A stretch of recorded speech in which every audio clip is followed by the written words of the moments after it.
Okay, so it's not exactly a baseball time of year, so maybe I can be forgiven for this. But it took me probably more than 24 to 36 hours to look at yesterday's seemingly minor news related to the Pittsburgh Baseball Club and say, hey, wait a second.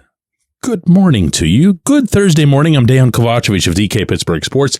This is Daily Shot of Pirates. It comes your way bright and early every weekday if you're into the two teams in town that care. I also offer daily shots of Steelers and Penguins in the same place that you found this.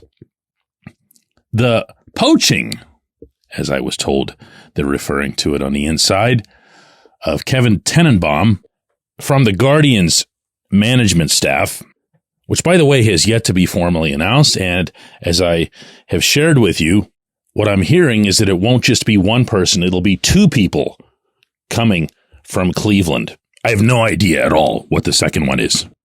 But I talked yesterday mostly about the whole, the poaching thing and feeling all excited about getting a data specialist. And that's what this is. It's a data specialist, apparently a really, really good one, but a data specialist who'd been heading Cleveland's research and development team. So I do this show for you yesterday, and that's kind of that, and gets some good feedback from listeners on the multiple platforms where this program can be found. And as I'm reading through the feedback, which, by the way, is so much more appreciated than you can possibly imagine, because it'll make me think about what it was that I said and whether or not I could have said it better or whether or not I could have found a way to cull some more information toward that subject. And as I'm reading through the comments that are on our site, on DK Pittsburgh Sports, I see one mini conversation between two listeners, one of them suggesting, hang on a second, who makes a completely lateral move? Which, by the way, is what this appears to be. His title, Tenenbaum's, in Pittsburgh will be exactly the same as it was in Cleveland, and at the same time goes from a really good, really successful operation to the worst one in the sport. But beyond that, who makes a lateral move and comes to work for a general manager who himself, as Ben Cherington tacitly did at his end-of-season press conference, acknowledges that this 2025 season will be the one in which he and Derek Shelton will be, and I quote directly, accountable together, end quote. I mean, that sure sounds like an ominous scenario, and you'd again be leaving the Guardians, who made it to the American League Championship Series, who have a ton of talent, including a strong system, more prospects on the way, and, unlike the Pirates, the people to actually turn them into real live players once they arrive in Cleveland. Well, so why go from one to the other? I'll repeat that Tenenbaum is held in high regard. And I'll repeat that everything that I've heard overwhelmingly supports the contention that he wasn't shoved out in any way. So that leaves two possible reasons as I see it, that he would make this lateral move. One would be that Bob Nutting and Travis Williams offered him more money, meaning more money than what he was making in Cleveland. Hence the internal references to poaching. Two, and this is a fairly younger guy. I haven't looked up his age or whatever, but I've seen pictures. He looks like a younger guy. Maybe he looks at the management structure of the Guardians and sees Chris Antonetti, the GM, celebrated up there, and rightly so, and thinks to himself, my God, it'll take me forever to get this job here in Cleveland. Whereas, ... There. Now, do you see why I feel so stupid this morning?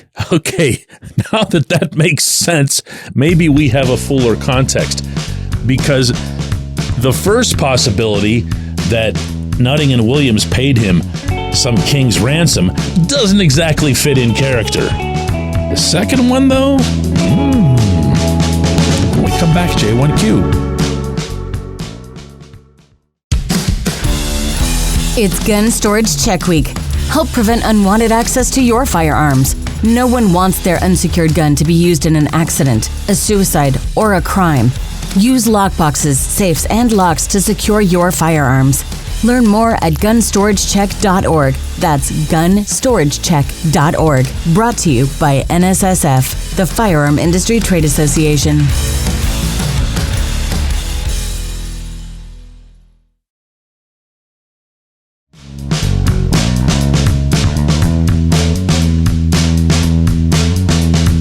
Today's J1Q comes from Dana, who says, DK, I don't know about you, but I'm going to be absolutely giddy if we all learn that the Pirates are also going to poach Cleveland's strength and conditioning coach. Then and only then will it be time to buy those World Series tickets. Dana, I'm with you on bringing up the strength and conditioning coach at every conceivable opportunity, because scapegoating is scapegoating. And if you're the GM who's under duress, in this case, obviously Ben Cherington, you're just going to look around for people to fire. You're going to look around and say, let's see, what do people think we're not good at? Oh, I know. They think we're not good at hitting. I'll fire the hitting coach. What do they think we're not good at? Well, they think we're not good in the bullpen. So they're also so stupid that they think that the bullpen coach coaches the bullpen guys, as opposed to just holding a clipboard and counting the number of warm-up tosses out there. So I'm going to fire the bullpen coach too. But yeah, it's only 2 though. Let's throw in, I know, how about the strength and conditioning coach? Everybody throws in the strength and conditioning coach. Listen, we've been over this, Dana. I know this much, and I'm going to repeat it from the opening segment. Tenenbaum apparently comes with quite the reputation. And advanced analytics, or however it is that you care to characterize them, research and development and all the other terms that come associated with this, they have real value. Please do not mistake me for one of those people who turns up the nose when it comes to applying data, applying video, applying very real analysis to any process in any professional sport, possibly baseball above all the rest. So I'm not here to, make fun of the guy or what he does.